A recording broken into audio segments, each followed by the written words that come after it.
Good morning बच्चों। आज हम कक्षा 7 के लिए पाठ नंबर 18 पढ़ेंगे। संघर्ष के कारण मैं तुनुक मिजाज हो गया। धनराज पिल्ले। हाँ, हॉकी की सुप्रसिद्ध खिलाड़ी धनराज पिल्ले जब 35 वर्ष के हो गए तो उनका एक साक्षात्कार विनीता पांडे के से इंटरव्यू विनीता पांडे ने लिया। विनीता, खिड़की पुणे की तंग गलियों से लेकर मुंबई की हीरा नंदानी पवई कॉम्प्लेक्स तक आपका सफर बहुत लंबा और कष्ट साध्य रहा है। उस सफर के बारे में कुछ बताइए। तो धनराज जी बोलते हैं, बचपन मुश्किलों से भरा रहा। हम बहुत गरीब थे। मेरे दोनों बड़े भाई हॉकी खेलते थे। उनके चलते मुझे भी उसका शौक हुआ।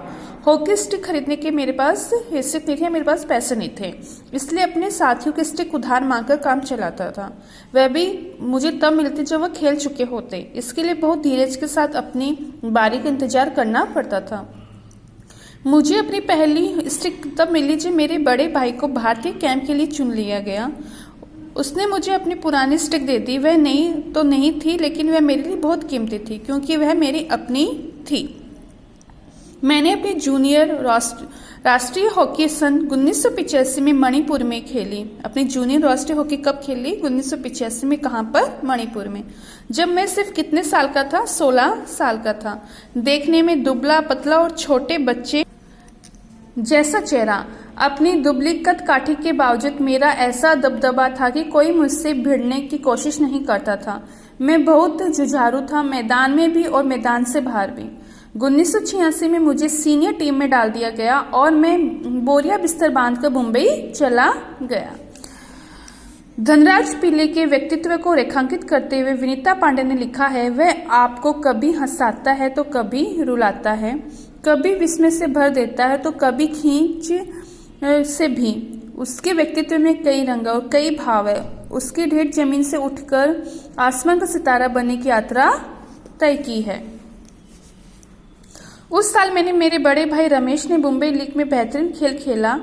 हमने खूब धूम मचाई। इसके चलते मेरे अंदर एक उम्मीद जागी कि मुझे ओलंपिक 1988 के लिए नेशनल कैंप से बुलावा जरूर आएगा, पर नहीं आया। मेरा नाम 57 खिलाड़ियों की लिस्ट में भी नहीं था। बड़ी मायूसी हुई, मगर एक साल बाद ही 57 खिलाड़ियों की लिस्ट में भी मेरा नाम नहीं था। बड़ी मायूसी हुई, मगर एक साल बाद ही ऑलविन एशिया कप कैंप के लिए मुझे चुन लिया गया। तब से लेकर आज तक मैंने पीछे मुड़कर नहीं देखा। कब से पीछे मुड़कर नहीं देखा? जब ऑलविन एशिया कप कैंप के लिए उनको चुन लिया गया। तो विनीता पांडे जी उनको पूछते हैं कि आपका स्कूलिंग लाइफ यानी आपका विद्यार्थी जीवन कैसा था, उसके बारे में कुछ बताइए। तो धनराज पिल्ले जी कहते हैं, मैं पढ़ने में एकदम फिसड्डी था। किसी तरह 10वीं तक पहुंचा, मगर उसके आगे तक मामला बहुत कठिन लगा। एक बात कहूं, अगर मैं हॉकी खिलाड़ी न होता तो शायद एक चपरासी की नौकरी भी मुझे नहीं मिलती। आज मैं बैचलर ऑफ साइंस या आर्ट्स भले ही न हूं, लेकिन मैं गर्व से कह सकता हूं मैं बैचलर ऑफ हॉकी हूं। मेरी शादी के लिए आप मुझे मास्टर ऑफ हॉकी कह सकते हैं। अब विनीता पांडे जी पूछते हैं, आप इतने तुनक मिजाज क्यों हैं? कभी कभी आप आक्रामक भी हो जाते हैं, तुरंत गुस्सा भी आ जाता है आपको, ऐसा क्यों है? तो धनराज पिल्ले जी कहते हैं, इस बात का संबंध मेरे बचपन से जुड़ा हुआ है। मैं हमेशा से ही अपने आप को असुरक्षित महसूस करता रहा। मैंने अपनी माँ को देखा कि उनके हमारे पालन पोषण में कितना संघर्ष करना पड़ता है। मैं तुनक मिजाजी के पीछे कई वजह हैं, लेकिन मैं बिना आग लाग लपेट वाला आदमी हूँ। मन में जो आता है सीधे साधे कह देता हूँ और बाद में कोई पछताना भी पड़ता है। मुझसे अपना गुस्सा रोका नहीं जा सकता। दूसरे लोग भी मुझे उकसाने में मजा आता है। मुझे जिंदगी में हर छोटी बड़ी चीज के लिए जूझना पड़ा, जिससे मैं चिड़चिड़ा हो गया। साथ ही साथ मैं बहुत भावुक इंसान भी हूँ। मैं किसी को तकलीफ में नहीं देख सकता। मैं अपने दोस्तों अपने परिवार को बहुत कद्र करता हूँ। मुझे अपनी गलतियों के लिए माफी मांगने में कोई शर्म महसूस नहीं होती। मतलब बचपन में उनका जीवन कैसा था? मुश्किलों से भरा था। तो लोग उसके लिए वो क्या बन गए? तुनक मिजाज बन गए और आक्रामक जल्दी हो जाते, उनको गुस्सा जल्दी आ जाता है। सबसे अधिक प्रेरणा मुझे अपनी माँ से मिली है। उन्होंने हम सब भाई बहनों में अच्छे संस्कार डालने की कोशिश की है। मैं उनके सामने नज़दीक हूँ। मैं चाहे भारत में रहूँ या विदेश में रहूँ, रोज रात सोने से पहले अपनी माँ से जरूर बात करता हूँ। मेरी माँ ने मुझे अपनी प्रसिद्धि के कारण संभालने की सीख दी है। मेरी सबसे बड़ी भाभी कविता भी मेरे लिए माँ की तरह है, वह भी मेरे लिए प्रेरणा स्रोत रही है। विनीता जी पूछती हैं, आप सबसे पहले कृत्रिम घास एस्ट्रोटर्फ पर हॉकी कब खेले?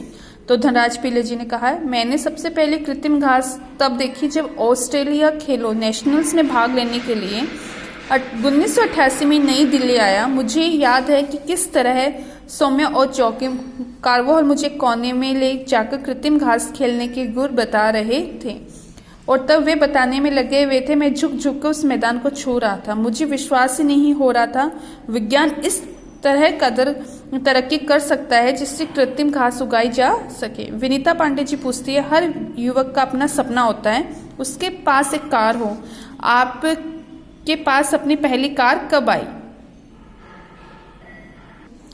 धनराज जी बताते हैं, मेरी पहली कार एक सेकंड हैंड अरमाड़ा थी जो मुझे मेरे पहले के एम्प्लॉयर ने दी थी। वह काफ़ी नामी खिलाड़ी बन चुका था, मगर ये कोई ज़रूरी नहीं था कि शोहरत पैसा साथ लेकर आए। मैं तब भी मुंबई के लोकल ट्रेनों में, बसों में सफ़र करता रहा क्योंकि टैक्सी में चढ़ने की हैसियत मुझ में नहीं थी। मुझे याद है एक बार किसी फोटोग्राफर ने एक भीड़ से भरे रेलवे स्टेशन पर मेरी तस्वीर खींचकर अगली सुबह अखबार में खबर छाप दी कि हॉकी का सितारा पिल्ले अभी भी मुंबई की लोकल ट्रेनों में सफ़र करता है। उस दिन मैंने महसूस किया मैं एक महसूस चेहरा बन चुका हूँ और मुझे लोकल ट्रेनों में सफ़र करने से बचना चाहिए। लेकिन मैं कर ही क्या सकता था। मैं जो भी थोड़ा बहुत कमाता था उससे अपना परिवार चलाना पड़ता था। धीरे धीरे पैसे जमा करके बहन की शादी की और अपनी माँ के लिए हर महीने पुणे पैसे भेजना शुरू किया।